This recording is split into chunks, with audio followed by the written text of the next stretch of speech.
So let's dive into today's topic then. I know a lot of you are interested in knowing how breakfast affects fat loss. Okay, so last week I made a post in the group in the Strong and Sexy Moms Hub asking if you eat breakfast, and the choices were almost, most days, or never. And I think the majority of you said always. You always eat breakfast. Cool.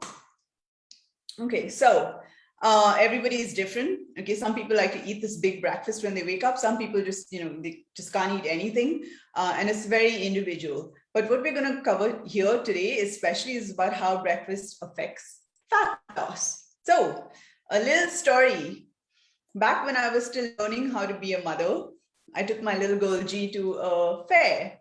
Okay, and when we got there, she was super excited, as you can imagine. There's music everywhere, there's all these toys, there's all these rides and candy and games, and her little face was just bursting with excitement as she ran from one ride to the next, just taking it all in. After a few hours, she started to get bored, and me being the concerned mother that I am, I wanted to keep her entertained constantly. So I started to panic a little, and I went off, rushing to buy her a balloon. It was like $10 for a measly balloon, because everything's just a rip-off, as you can imagine, at these fairs. They just know you'll do anything to keep your child happy, right? Let's just take advantage of the parents. So she was happy again, balloon, but that lasted only 20 minutes.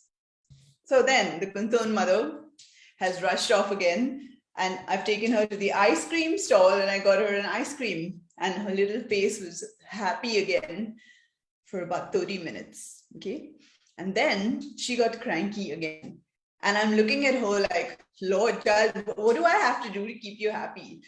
Do you feel me, moms? Like, there's this point you reach with motherhood where you just really don't know what's going through their minds. Very confusing little creatures. So let me know in the comments if you faced a similar situation or situations with your little ones. They throw these tantrums, and you don't even they don't know why. Stay confused in the comments, so I know that you understand, that you're with me. Okay, so then we rushed off to the waffle stall, and we had chocolate waffles, and of course her little face lit up again. She was so happy. I mean, it's chocolate. My face lit up as well, and that lasted 30 minutes. By now, she's really cranky, okay? And I'm sitting there wondering, she's getting all of these happy things, but she was just continuing to get more and more cranky as as each of those things finished. So I spotted a toy stall, and then there was this big, huge pink bunny with fluffy ears. The one she pointed out to that, and I got her that, and she was so happy. And guess what? That lasted 20 minutes. Okay, this time I was losing my shit. Okay, so I decided it was time to drag the cranky child back home, because at that point there was nothing more I could do to keep her happy. Which brings me to today's topic. Okay, the choices that you make for breakfast can have a huge impact on your mood and your energy for the rest of the day. If you're having a breakfast that has a lot of carbs or high sugars, like fruit juices, high sugar fruit milkshakes, cereal, the Indian sweet breakfast like shira, lots of honey, lots of bread, parathas. This causes a huge blood sugar spike. So even high sugar fruits like mango, grapes, sweet melon, dried fruits, in a few hours, you're going to experience a crash. And when that happens, you're going to start getting really irritable, because you're hungry, you're lethargic, you're sluggish, and now you feel like you need a pick-me-up. Okay, you crave something that's high carbs, because these give you energy. They're going to give you that high again that you experienced at breakfast, now that you want so badly again. So for breakfast, ideally, okay, if you pick an explosion of carb heavy or high sugar food choices, later on during the day, you're going to want to snack more. Okay, you're going to crave more sugar. You will end up eating more than you will normally eat if you hadn't eaten that explosion of carbs in the morning. Okay, and just like my little girl G, who was so overwhelmed at the start with all that excitement from the fair at the beginning, when she got there, right? But then she needed this constant flow of excitement just to keep that high going. And that's how your body is going to keep craving more and more and more sugar just to keep that high up. Okay, so you will then end up eating more and more sugar, more and more carbs throughout the day. That will eventually lead you to eat just a lot more food that your body needs, and then you're going to gain some fat. Okay, is this all making sense? Just say yes in the comments so I know that you are still with me. So the kind of breakfast choices that you should avoid so that you don't gain fat is sugar heavy or carb heavy food. Okay, so now do you have to completely cut out these kind of foods from your diet? Hell no. Okay, but you've got to learn how to be smart about when you eat them. And this is also the kind of things that we discuss in the Hot Mom Project. So these moms are now really good at making better food choices throughout the day to stabilize their energy so they don't overeat. Okay, so now another story.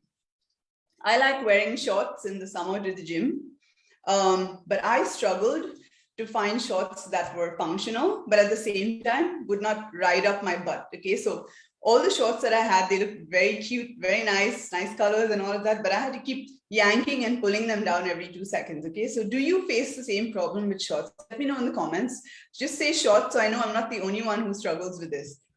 So I have to keep pulling those shorts down because they keep rolling up, okay? And let me know if you have the same issue. You have to keep pulling the shorts down all the time. And when this happens, I can't focus on my workout.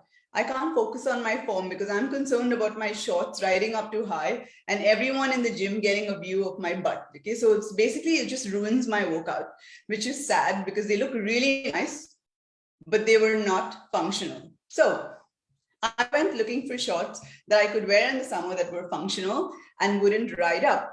And I found these shorts from this brand that I really like. That was a little bit longer, so it wasn't as cute as the short booty shorts, okay? But they still look good, okay? But most importantly, they stayed down. I didn't have to adjust them, you know, even once. And they were super comfortable. I could focus on my form and the workout without worrying about bending and people having this view of my ass, okay? Which brings me back to today's topic and how to plan your breakfast to avoid cravings throughout the day. Now, there are some foods that are really tasty, like I said previously. If they're very high in sugar and carbs, they're going to pretty much destroy your energy for the rest of the day, okay? So just like my shorts, they look great, but they were affecting my workouts, my form, and they were giving me major anxiety. So you want to choose foods that still taste great, but in the end, they give you sustained energy for the rest of the day.